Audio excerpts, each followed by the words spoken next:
The neighborhood of Murphy Canyon looking more like a war zone. Sky 10 capturing the aftermath of a plane crash that took out homes and cars and cost up to 6 people their lives.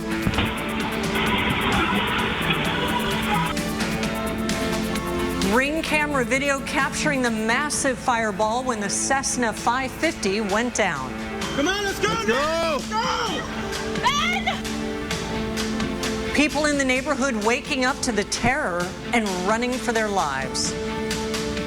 As the sun came up, pieces of the plane could be seen littering the street. And this evening, we're getting a look at the stunning destruction in the neighborhood. 15 homes damaged, a number of cars, and around 100 people displaced.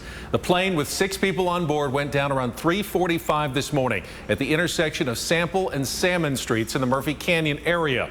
All 6 of the people on the plane, some of whom are in the music industry, are feared dead. We have team coverage of this story, including some remarkable stories of survival. Let's start with ABC 10 News reporter Laura Acevedo, who is in the neighborhood tonight. Laura. And Kimberly, most of this scene is still heavily blocked off. You can see the home that was most impacted right over my right shoulder. The roof is entirely caved in, and there was a family inside at the time, but we do know they are okay. There's also debris spread across the street here behind me, and more than 12 hours after this plane crash, it still smells of jet fuel while investigators try to figure out what went wrong.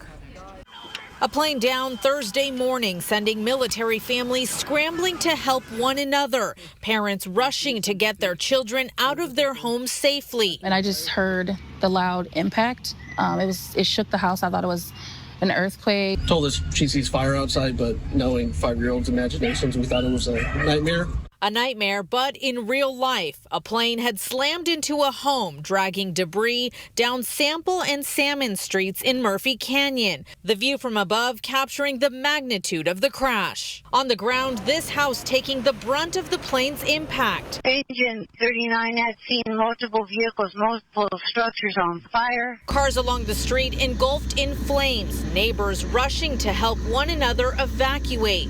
Miraculously, no one on the ground in this military housing complex was killed. The military families did a phenomenal job as firefighters were getting on scene to help one another, get people out of houses and going. I cannot commend them enough. By Thursday afternoon, the FAA and NTSB on scene trying to figure out what went wrong during this flight. According to the NTSB, the flight left Teterboro, New Jersey late Wednesday night, stopping in Wichita, Kansas to refuel, then heading towards Montgomery Field, but ultimately crashing before landing, striking power lines about 2 miles southeast of the airport.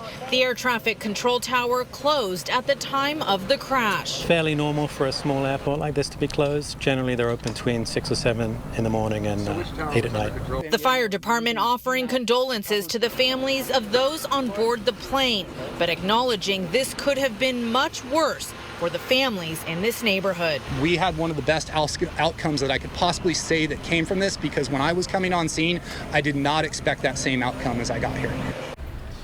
And the NTSB says that this plane likely did have a black box, though they say that has not yet been recovered. Kimberly? So much information to find. Laura, how long is the NTSB expected to be here? Yeah, well, they say they're going to be here at least through tomorrow. That would be Friday. They say a preliminary investigation is expected in about 2 weeks. They are asking that anyone who witnessed this crash or has any video of this crash give the NTSB a call. Kimberly, I'll send it back to you. And you've been there all morning, all day with the latest details. Thank you so much, Laura Acevedo, reporting live.